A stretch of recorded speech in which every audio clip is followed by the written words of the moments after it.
ED मुख्य रूप से और साथ साथ सीबीआई, आईटी इत्यादि एजेंसीज को एक साझेदारी, एक गठबंधन बना रखा है सरकार ने। उच्चतम न्यायालय ने पूरा मामला हम खारिज करते हैं। चुनाव की जैसी बिगुल बजी तो ईडी की बिगुल बजी। ये ईओडब्ल्यू के जरिए वापस शुरू करना चाह रहे हैं क्योंकि सरकार आपकी आ गई है। शराब घोटाले की एक काल्पनिक और सनसनीखेज भूमिका लिखी गई प्रवर्तन निदेशालय द्वारा छत्तीसगढ़ के विषय में, और विशेष रूप से लिखी गई क्योंकि चुनाव आ रहे थे। दोस्तों, हम आपको कई बार अलग अलग पहलू बताते हैं प्रवर्तन डिपार्टमेंट के बारे में, ईडी के बारे में। कई पहलू आप जानते हैं और उसको मैं एक एक बिंदु में दोहरा दूं। किस प्रकार से ईडी मुख्य रूप से और साथ साथ सीबीआई, आईटी इत्यादि एजेंसीज को एक साझेदारी, एक गठबंधन बना रखा है सरकार ने। किस प्रकार जो 10 या 20% राजनीतिक पहलू वाले केस होते हैं, उन 10 या 20% राजनीतिक पहलू वाले केसेस के 99% केस विपक्ष के विरुद्ध होते हैं, उनके लीडरों के विरुद्ध होते हैं। किस प्रकार से पूर्व चलने वाले केसेस जैसे ही दल बदल होता है रुक जाते हैं, बंद हो जाते हैं, अवरुद्ध हो जाते हैं, खत्म हो जाते हैं। किस प्रकार से अजीबोगरीब तथ्य होते हैं कि मैं साक्ष्य हूं आपके विरुद्ध, मैं 9 बार साक्ष्य देता हूं, उसमें आपका नाम भी नहीं लेता। 10वीं बार जब मैं गिरफ्तार हो गया हूं उसके बाद साक्ष्य देता हूं, वो उसमें मैं कुछ कहता हूं, 1-2 शब्द आपके बारे में, और उसके बाद मुझे बेल मिल जाती है और उसके बाद मैं पार्डन होके साक्ष्य बन जाता हूं, जिसको अप्रूवर कहते हैं। ये सब पहलू आपके चिर परिचित हैं, जाने माने हैं, आप लोग समझते हैं, जनता समझती है। ये एक रूटीन बन गया है, लेकिन रूटीन रूल नहीं होता, अपवाद है, ये याद रहे हमेशा। अब मैं इस संदर्भ के बाद अभी हाल की छत्तीसगढ़ के विषय में आपसे बात करना चाहता हूं। छत्तीसगढ़ का सो कॉल्ड लिकर स्कैम, और लिकर स्कैम भी चल रहे हैं इंडी गठबंधन के विषय में। मैं अब छत्तीसगढ़ की बात कर रहा हूं सिर्फ, ये आपको एक संदर्भ देके, एक प्राकथन देके। शराब घोटाले की एक काल्पनिक और सनसनीखेज भूमिका लिखी गई प्रवर्तन निदेशालय द्वारा छत्तीसगढ़ के विषय में, और विशेष रूप से लिखी गई क्योंकि चुनाव आ रहे थे। उसकी टाइमिंग थी चुनाव के पहले, उसका गति और दिशा थी चुनाव के पहले, और अब कल परसों उसका खुलासा हुआ है चुनाव के बाद उच्चतम न्यायालय के निर्णय द्वारा, जिसके विषय में मैं आपके सम्मुख बैठा हूं। उच्चतम न्यायालय ने एक बड़ी विचित्र चीज आपके सामने रखी है। उन्होंने ये होल्ड किया कि पूरा मामला हम खारिज करते हैं। टुटेजा नाम था मुख्य रूप से, लेकिन उनको हर प्रकार से आरोपित किया गया था कि मुख्यमंत्री के साथ मिले हैं, 70 अधिकारी मिले हैं, शासन पूरी तरह से लिप्त है। उस केस में उच्चतम न्यायालय ने कहा, पहला कि कोई ऑफेंस ही नहीं है, हम क्वॉश करते हैं। दूसरा कि आप जानते हैं कि प्रवर्तन वाला जो धन शोधन, मनी लॉन्ड्रिंग कहते हैं, वो आधारित होता है पूर्व निर्धारित अपराध पे, जिसको प्रेडिकेट ऑफेंस कहते हैं। तो उच्च न्यायालय का ऐसा कोई प्रेडिकेट ऑफेंस ही नहीं है। तो जानवर नहीं है तो पूंछ कहां से हिल रही है? जब बॉडी नहीं है तो उसकी पूंछ कैसे हिल सकती है?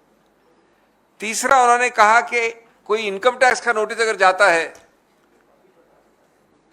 तो इनकम टैक्स का कानून तो मनी लॉन्ड्रिंग प्रवर्तन विभाग के शेड्यूल में लिखा ही नहीं है, उसको भी आप बना देते हो। इस चीज को आपने कब बनाया?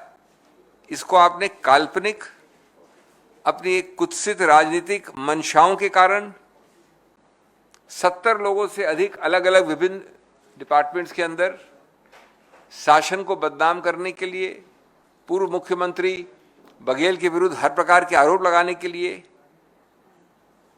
और इनकम टैक्स के ताबड़तोड़ छापेमारी के आधार पर एक प्रवर्तन का निदेशालय का केस बना दिया। तो उच्चतम न्यायालय ने कहा कि सिर्फ इनकम टैक्स के आधार पर तो आप कर भी नहीं सकते। कैसे किया, क्यों किया? उत्तर बड़ा सही है, ये तो खैर उच्चतम न्यायालय का काम नहीं इस पे जाने का। उत्तर इसलिए सही है कि आप एक तारीख चुन लीजिए, उससे मालूम पड़ेगा क्यों किया। चुनाव कब थे भाई छत्तीसगढ़ में? नवंबर 2023 में थे। तो ये तो अनिवार्य है कि चुनाव की जैसी बिगुल बजी तो ईडी की बिगुल बजी। ये वो कंप्लीटली जो है एक पपेट वाली संस्थाएं हैं जिनको एक्टिवेट किया जाता है चुनाव के पहले। और आरोप पत्र नवंबर 2023 के चुनाव के थोड़ा पहले ये था कि ये लिकर स्कैम घोटाला जिसको कहते हैं तथाकथित 2019 से चल रहा है। अरे भाई 19 से चल रहा है तो 2023 में आप क्यों उठे, क्यों जगे? और इसमें सैकड़ों करोड़ की रिश्वत दी गई है। क्या हुआ उस रिश्वत का जब अभी उच्चतम न्यायालय ने ऐसा निर्णय दिया? तो उन्होंने ये भी, और ये सब चीजें माननीय मोदी जी, माननीय अमित शाह जी, माननीय बीजेपी के सभी वरिष्ठ नेताओं ने अपने भाषणों में कहा। 2161 करोड़ का शराब घोटाला, इतने सारे 70 वहां के कर्मचारी लिप्त हैं, मुख्यमंत्री लिप्त हैं, और कई इनमें से ये टुटेजा जिसका केस निर्णित हुआ, रात रात भर दिन दिन भर वो और उनके पुत्र इस केस में, उनको प्रताड़ित किया गया, उनसे पूछताछ की गई, उनके बयान लिखे गए। ये सब क्यों किया? आप तो शुरू से जानते थे कि अगर ये पूरा आधार है इनकम टैक्स का, जो नींव है, फाउंडेशन है, तो क्यों किया? द्वेष से किया, राजनीतिक द्वेष से।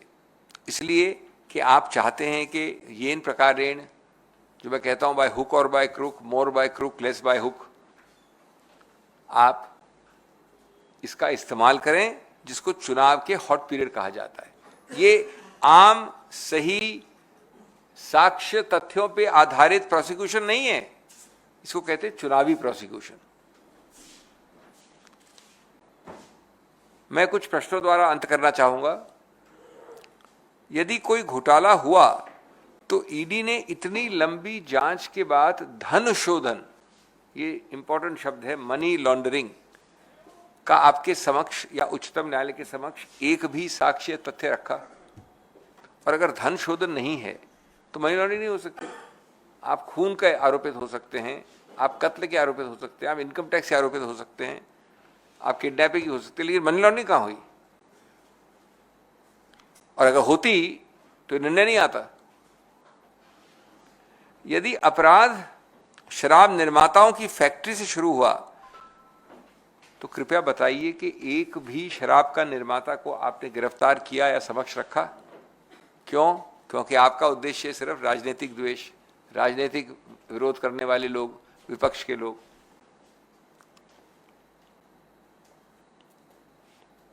अगर ये 2019 से 2023 का ये इतना बड़ा जिसको स्कैम कहा आपने, तो आपने एक भी आबकारी अधिकारी, फील्ड अफसर एक भी क्यों नहीं गिरफ्तार किया? आप जानते हैं कि जो आबकारी विभाग है वो सबसे ज्यादा नियंत्रित है।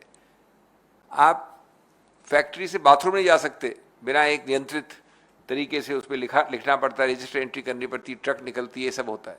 एक आदमी को आपने अरेस्ट नहीं किया, क्यों?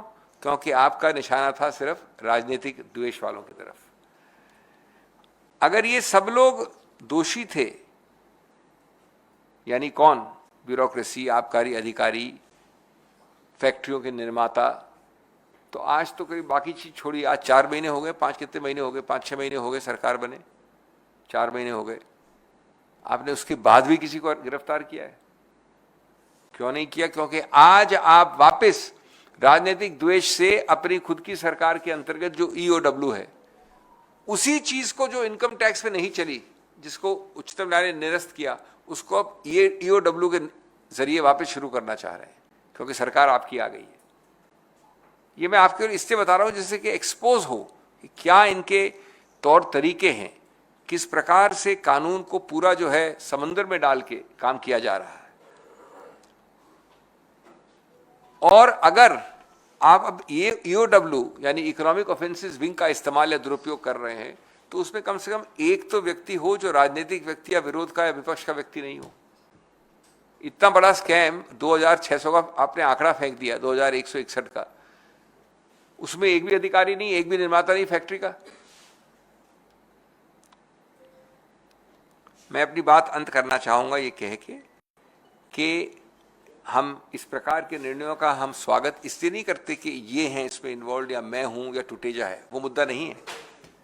ये इसलिए हम करते हैं स्वागत कि ये एक सिद्धांतिक संस्थापिक एक मूल मुद्दा है, जिससे आपको यद्यपि अमुक केस में, क्योंकि हमारा सिस्टम ऐसा है कि अमुक केस में ही निर्णय होता है, एक सर्वभ्यामी या व्यापक निर्णय नहीं हो सकता पूरे प्रदेश के लिए, लेकिन इस प्रकार के निर्णय एक्सपोज करते हैं कि आपका उद्देश्य क्या था, आपका तौर तरीका क्या था, आपके डिवियसनेस के उदाहरण क्या थे।